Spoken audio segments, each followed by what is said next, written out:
እግዚአብሔር ምንድነው? መልካም ነው። እንደዚህ ሆነን አብሮን ምን ስለሚል ስለሚኖር ማለት አብሮ ስለሚኖር ሁልጊዜ እያዘንም ቢሆን አብሮን ይኖራል። ተለይቶን አያውቅም። በዚህ ቸርነቱ እግዚአብሔርን እናመሰግነዋለን። ሌላስ እግዚአብሔር በጣም የሚያስደንቀው ደግሞ ተንከባካቢነቱ ነው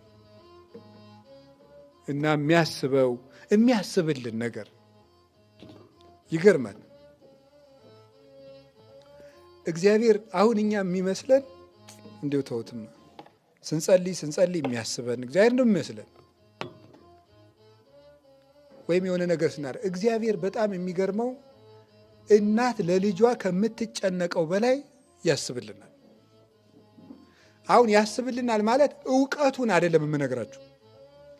እግዚአብሔር እኛን ያስበናል አይረሳንም አይደለም የምናገረው ያለ። እግዚአብሔር እናት ታስብልናለች ማለት ምን ማለት ይመስላችኋል? እናቶች ልጆቻቸው ሲበሉ ትክ ብለው እንደሚያዩ ታውቃላችሁ? ለምንድን ነው የሚያዩት? በእርግጥ ርቦት የሚበላው ልጅ ነው ለምሳሌ የሚመቸው እንጂ የከተማው ልጅ ለምሳሌ አይመችም። እየተስፈራራ ነው የሚበላው። ወይ ሸልምሃለሁ ተብሎ ነው የሚበላ፣ ኬክ እንድገዛልህ ወይም ደግሞ እንትናን እጠራዋለሁ አናትክን እንዳይል ተብሎ ነው የሚበላው። ጅብ መጣብህ ተብሎ ነው የሚበላ የከተማ ልጅ። ወይ ጉድ! እንዲያው የዋህ ነው እኮ ነው የከተማ ሰው ደጉ። አልበላም ማለት ቶ ችግር የለም ይበላል። እኔ አልፈልግም ፓስታ አልብላም እኔ እንትን ነው የምበላው። ጌትዬ ጠዋት ቆሎ ለምኖ ይበላል። ለምረት የሚለመነው እሱ ልጅ በራብ አይሞትም። የከተማ ሰው ጅል ነው። ዝም ብሎ ማብላት ወዲያው በ10 ዓመቱ ምሰሶ ያህላል። ያለ ጊዜው ያድጋል። ተነግሮ የማይሰማም እና እናቶቻችን ልጆቻቸው ሲበሉ ትክ ብለው ያሉ ጉርስ ያደርጋቸው እነሱ የበሉ ያህል ይሰማ። እኔ ስሜቱ ሁሉ የሚሰማቸው ነው የሚመስለኝ ሲጎርስ። እንኳንስ እናታችን ወላጅ እናታችን እኮ ጎረቤት ቀትር ውለን ወይ በፀሐይ መቶን ሲገባ የጎረቤት እናቶች እርጎ ይሰጡናል። ገጠም አድርገን ስንበላ ወይም ግድ ጉርስ ልጄን ርቦት በደንብ መብላታችን ለራሳቸው ይሰማቸዋል። ከዚያስ ልጅ እንዲከፋበት አይፈልጉም። አይደለም እንዴ? ጠዋት ልጁ ወጥቶ ሲሄድ እንደው እናቶች የሚቀቡት ቅቤ ባይኖራቸው እጃቸውን ውሃ ይነክሩና ብስ አመዱን እንዳይከፋበት ነው። ቡላ ሆኖ እንዳይወጣ እንዲያምርበት ይፈልጋሉ።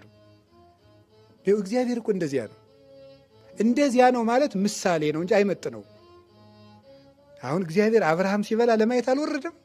ይሁን እንደዚህ እኮ እና እግዚአብሔር ሊበላ ነው እያጣበቀ ጉርስ ስለያለ አብርሃም ሲበላ ለማየት እግዚአብሔር ከሰማይ ወረደ። ይህ ታምር ነገር ነው። ድንቅ ነገር እኮ ነው። እግዚአብሔር አብርሃምን ለማብላት እየበላ እየመሰለ አብርሃም እግዚአብሔር በላ እንዲበላ አብርሃም 3 ቀን ስለራበው የአብርሃም ራብ ለእግዚአብሔር ይገደዋል። አብርሃም እንግዲህ በዝናብ አብቅዬ በፀሐይ ስዬ ሰጥቻለሁ በበላ ብላ ሲርቦ ይበላዋል ተቆጫ ብሎ ወይስ ደግሞ እስቲ ይዩት ማምላክት አንድ መልአክ ልኮ ወይ ሚካኤል ወይ ገብርኤል አብርሃም ብላ አይዞ ብላ ብለዋል እግዚአብሔር ብሎ መልአክ ይችላል? ራሱ ወርዶ አብርሃምን እግዚአብሔር እራት አበላው። ይሄ የእግዚአብሔር ቸርነት ነው። እግዚአብሔር እናት ለልጆቿ እንደምትጥቅም ቁልፉን አሁን የታችኛውን ቁልፍ የሸሚዙን ወደ ላይ አድርጎ ቢቆልፈው ቶሎ ብላ የምታየው ማናት? እናቱ ናት። በልበልበል ይሄን ቁልፉን ወደዚያ አውርደው ቆልፈው የምትለው እግዚአብሔር እንደዚያ ሲያደርግ አልሰማችሁትም? እስቲ ኦሪት ዘጸአትና ዘዳግም ላይ ሂዱና ይዩት። የአሮንን የደረቱን ቁልፍ እዚህ ላይ ትከልለት፣ እጅየው ላይ እንደዚህ ያርግለት፣ በደረቱ በኩል እንደዚህ ያለ ማንጠልጠያ ይኑረው። ሴቴ ቁልፉን ወይ ግሩም ለአሮን ለልብሱ ጌጥ አበጅለት፣ ወርቅ ጥለፍበት፣ እንቁ አንጠልጥልበት። አባ ጊዮርጊስ ሲናገር ወአሮን ሊቀ ካህናት ከመኮከበ ሰማይ ስርግው በማይከል ይሆሙ መጽሐፈ እንጀራ ስብሐት ላይ ሲናገር አሮን እንደተሸለመ ኮከብ በእስራኤል መካከል ሆኖ ሲታይ ብርሃንን ለብሶ እንደሚታይ ኮከብ ያበራ ነበር ይለዋል። ያንን የሚያስጌጥ አሁን የደረት ቁልፍ ይሄ እኮ ቀልድ ነው የሚመስል ጎበዝ። የደረት ቁልፍ ትርከድለት፣ እጅ ያርግለት። እግዚአብሔር እንደዚህ እያደረገ ልብስ ሲያሰፋ ቁሞ አይገርማችሁ? ጥለት አርግበት ልብሱ ላይ እያለ እግዚአብሔር እንዲያምርብንም ይፈልጋል።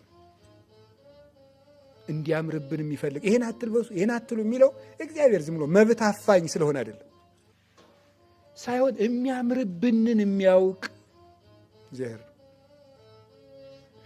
የማያምርብንን እምቢ እያደረግን ካስቸገርንሳ እናት አዲስ ልብስ ለብሳ በልጄ ዛሬ ከነገሌ ሰርግ ልንሄድ ነው ይህን አዲስ ልብስ ልበስ ብላ ታለብሰዋለች። ይሄድ ወሳጅ ጭቃውን ጥፍ ጥፍ ጥፍ ጥፍ በቁንጥጫ ርር ታደርገዋለች። ጠልታው እኮ አይደለም፣ ምን እንዳይል ነው፣ እንዲያምርበት ብላ ነው። እንዲያምርበት ብላ ትቆነጥጠዋለች። እግዚአብሔርም የማያምርበንን ጭቃ እያቦካን እምቢ ያልነው በቁንጥጫ ርር ያደርጋል። ቁንጥጫው በሽታ ሊሆን ይችላል፣ ገንዘብ ማጣት ሊሆን ይችላል፣ ስደት ሊሆን ይችላል። እግዚአብሔርም ይቆነጥጣል። ለምን? ለልጆቹ ጌጥ ያስባልና እግዚአብሔር እንደዚያ ነው የሚያስብልን አምላክ። እግዚአብሔር ምንድን ነው በሉ? እግዚአብሔር መልካም ነው በሉ። በሉ ምን ስለሚልልን? ስለሚያስብልን፣ በእውነት ማለት ነው ስለሚያስብልን። እሱ አይገርማችሁም? እሱን ማሰብ አቁመን ጭምር እኮ ነው የሚያስብልን። እግዚአብሔርን ማሰብ ካቆምን ስንት ወራችን? እሱ ግን ሁልጊዜ ያስብልናል። እንዲህ የሚያደርግ እግዚአብሔር ነው። የዚህ ዓለም ሰው ምንድን ነው ሲያስቡት ምን ይላል? ሲተውትሳ ይተዋል ማለት ነው። ቴክስት ስታደርግለት ምን ያደርጋል? ቴክስት ስትደውልለት ምን ያደርጋል? ይደውላል። ስታበላው ያበላል። ስታከብረው ከመንግስት የምናምን የመስሪያ ቤት ፖሊሲዎች አንዱ ምንድን ነው? መከባበር አይደል? ምናምን የሥነ ምግባር መርሆች ወደ እኔ ምናምን አላውቅም፣ ብቻ 12 የሥነ ምግባር መርሆች ይመስሉኛል። መከባበር። ቤተክርስቲያን ውስጥ ግን መከባበር የለም፣ ማክበር ብቻ ነው። መከባበር ኦርቶዶክሳዊነት አይደለም። ኦርቶዶክሳዊነት ግን ባያከብርህም ምን በል ነው? ማክበር ነው። ኦርቶዶክሳዊነት ከዚህ በላይ ነው። የሚያከብርሁን አክብር አይደለም፣ የሚወድሁን ውደድ አይደለም፣ እማያከብርሁን አክብር።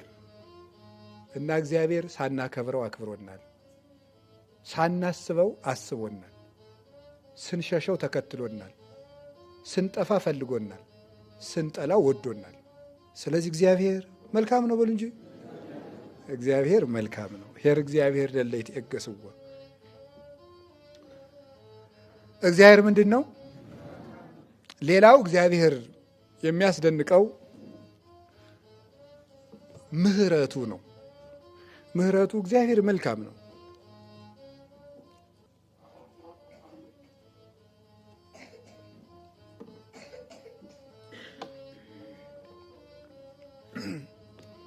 እግዚአብሔር መልካም ነው። ምሕረቱ እና ቸርነቱ፣ ይቅር ባይነቱ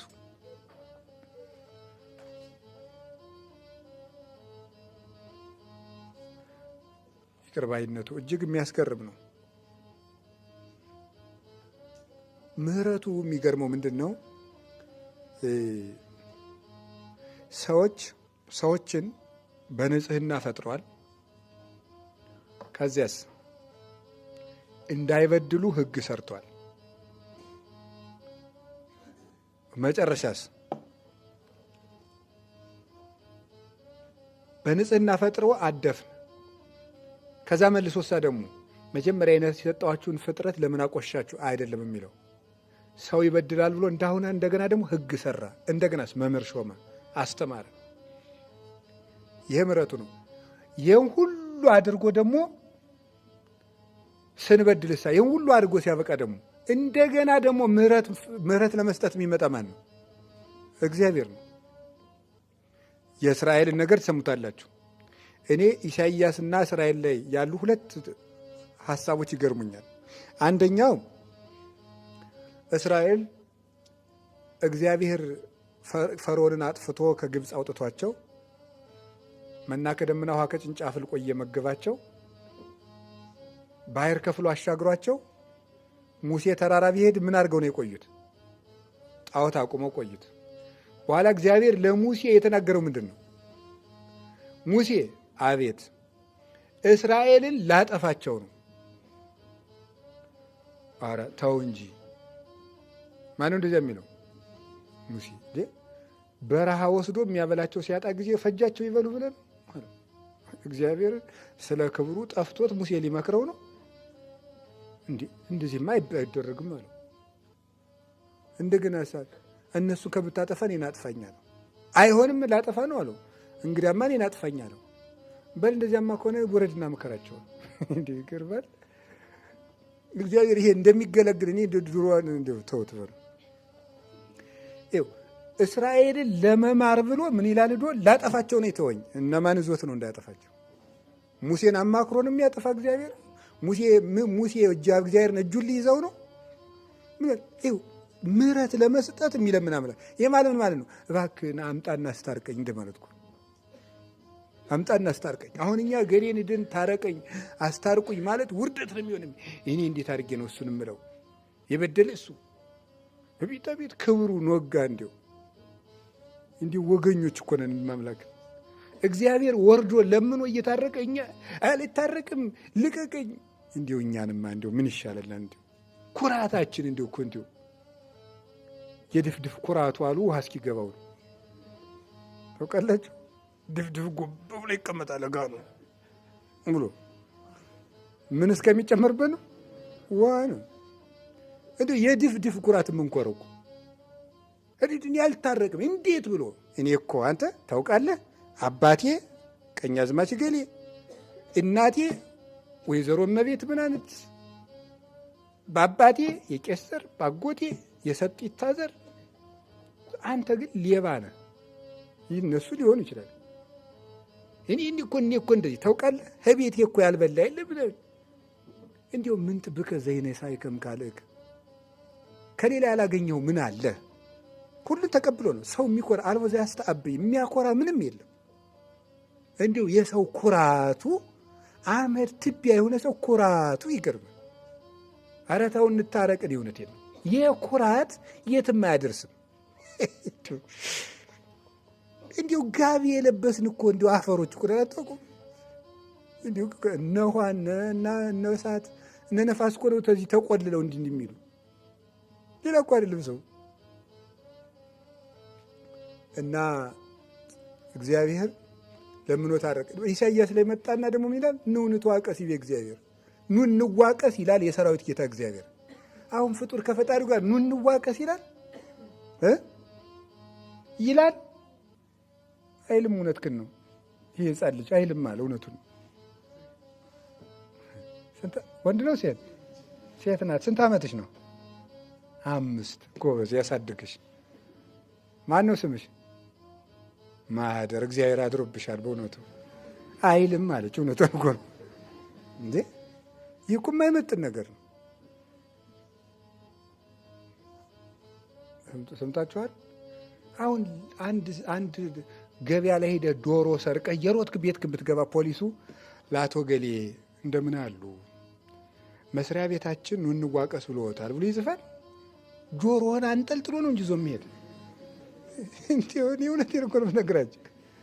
እግዚአብሔር የሰራዊት ጌታ ኑ እንዋቀስ ሲል እልፍ በየማኑ እልፍ በጸጋሙ ያል መላእክት እንደ ሻሽ የሚነጠፉልህ ጌታ መጥቶ ኑ እንዋቀስ ሲል ይመጥናል? አይመጥንም። ስለዚህ እግዚአብሔር መልካም ነው በሉ። የበደለ ሳይለምን ተበዳይ ለምኖ የሚታረቅ እየቻለ እንደዛ የሚያደርግ እግዚአብሔር ነው። ይህ ምሕረቱ ነው። ለማንም ደግሞ ምሕረት ያደርጋል። ለሙሴ ጸልይ ምሕረት አድርጓል።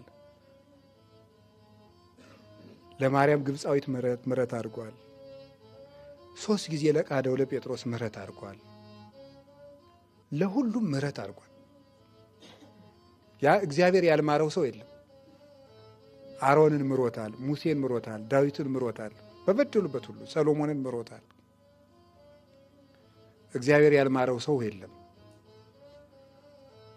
እና ደግሞ ሁል ጊዜ ነው የሚምር። ቅዱስ ያሬድ መሐሪ ወትረ ነው የሚለው። መቼ መቼ የሚምር ነው?